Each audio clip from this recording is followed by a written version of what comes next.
inviting me here, and it's a real privilege and pleasure to be here in this important event. So, I will be as brief as possible for about next 12 minutes or so. We'll be going through a very important topic that we're looking at in NITI Aayog, which is on accelerating science, technology, and innovation, particularly in state ecosystem. And just to give you a brief of what we do in NITI Aayog in terms of science and technology. So unlike what many of you may be commonly believing that NITI Aayog is largely about fiscal policies, monetary things, and so on. So there are in fact a number of divisions in NITI Aayog which are responsible for different things, and science and technology being one of them, and one of the most important ones. So what we do in terms of science and technology in NITI Aayog is to formulate and advise on science and technology specific policies, programs, and initiatives. And in order to do that, we conduct a set of research studies, we organize evaluations, we develop benchmarks. And in this process, we also organize a lot of consultative meetings, workshops, conferences, and so on. And lastly, the most important part that NITI Aayog does in the domain of STI ecosystem in the country is two important things. One of them is the inter-ministerial coordination stuff.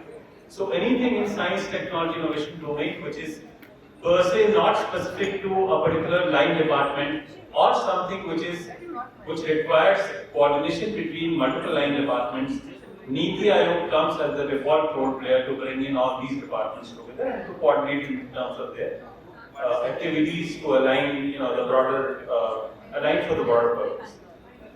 And another important thing that we do is engagement with states. So NITI Aayog, largely from the time of Yojana Aayog Planning Commission, it has been doing a lot with states, and there are two principles on which NITI Aayog operates for states, and we call it cooperative federalism and competitive federalism. So what we do is we engage with states, not necessarily in terms of developing their vision documents, contributing to enhancing the STI ecosystem in the states, but also for doing different kind of benchmarking, developing different indices and so on. There are some activities that we do directly on behalf of our country. One of them is coordinating India's participation in the Global Innovation Index. So NITI Aayog has an inter-ministerial coordination committee, and what we do is we bring on board. So for example, the Global Innovation Index is a composite index developed by WIPO, World Intellectual Property Organization, and it has been there for more than 20 years now. And it uses data for 80 plus indicators. Now these 80 plus indicators comes from a variety of data sources, and these data sources are related to different ministries and departments within India. So what we do is we have an inter-ministerial coordination committee where we try to make sure that we always have the most relevant data available on the specific data sources that are relevant to the data points. And I would be happy to share that we could play some role in our jump in the Global Innovation Index from the position of 81 in 2015 to 39 in 2024. And these numbers, whether you like it or not, they have their specific purpose. And we try to, bring in the reflections of STI that we are doing in terms of these indices. And on the same line, NITI Aayog has developed another thing called India Innovation, where we try to rank states, benchmark states in terms of their innovation performance on parameters similar to global innovation. Now coming to a very important topic, what my title says in terms of accelerating STI in states. Now we all know India has been growing in terms of research outcomes, research outputs of different kinds, including publications, patents, also technologies and so on. And we know that you take whatever database, Web of Science, Scopus, or whatever database that you take, we have improved significantly in terms of the total research output that we produce across all sectors. And going by database, our position may vary from among the third place in terms of output, or maybe fifth place or seventh place or 10th place, something like that. But in almost all major databases, we are among the top 10 knowledge producers measured in terms of research publications. A similar story in terms of patents, we have improved significantly. And the most happy thing to share is that our resident filing has improved a lot. So in India, most of patent filing early was largely by multinational companies, organizations which were filing in multiple countries, and that is how this filing was done in India also. But now, as in 2023, 56% of the patent filing is resident patent filing. So that means we are getting, patents filed by Indian residents, Indian entities, and so on. And that would be a very important change, taking into account the fact that our earlier value system, something which has been there for ages, is that knowledge is a common good. And normally what we have been doing on is to share knowledge for free. But what we have now started realizing is that knowledge has to be connected with the socio-economic aspect. And that is where there is an economic benefit that we can get out of knowledge. And that is where, these are very happy things to share.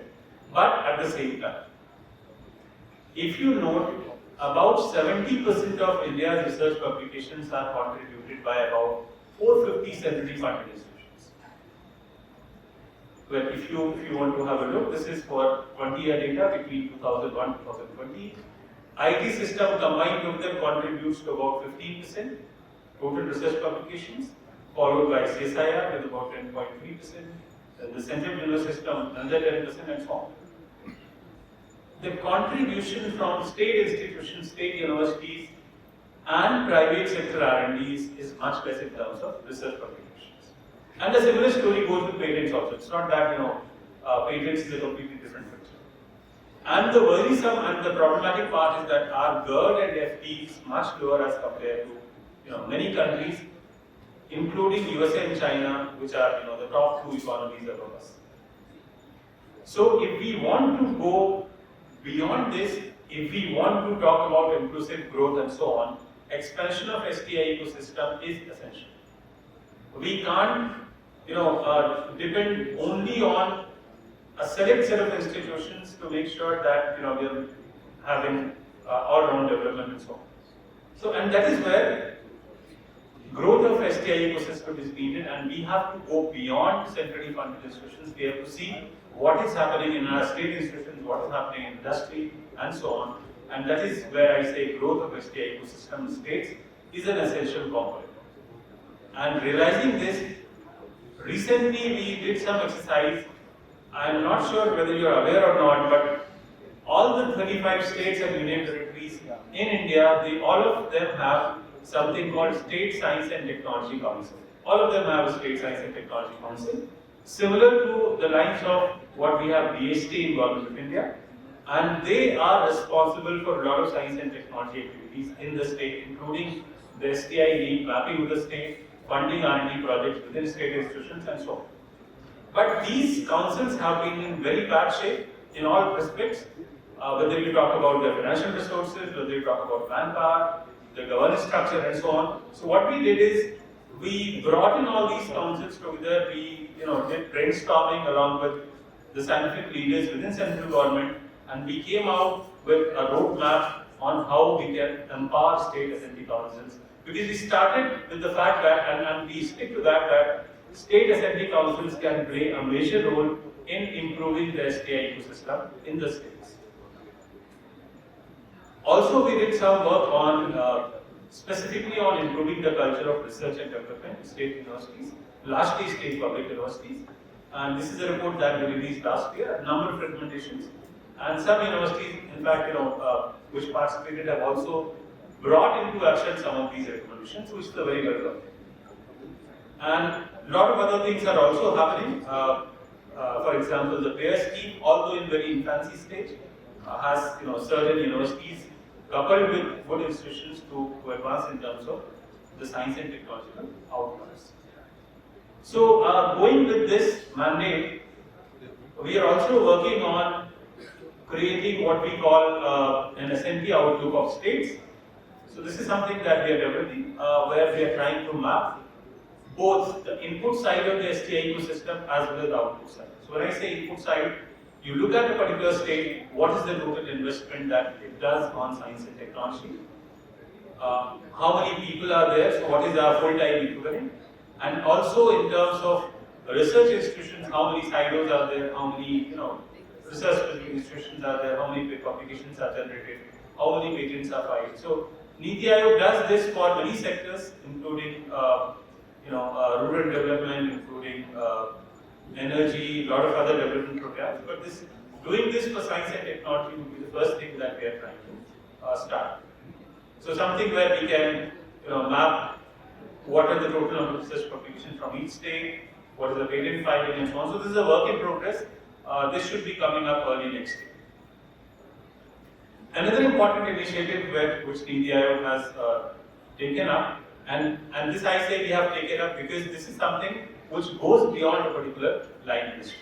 Now this is something which many of the bodies have been taking forward, including the Office of Principal Scientific Advisor. DST also has done something.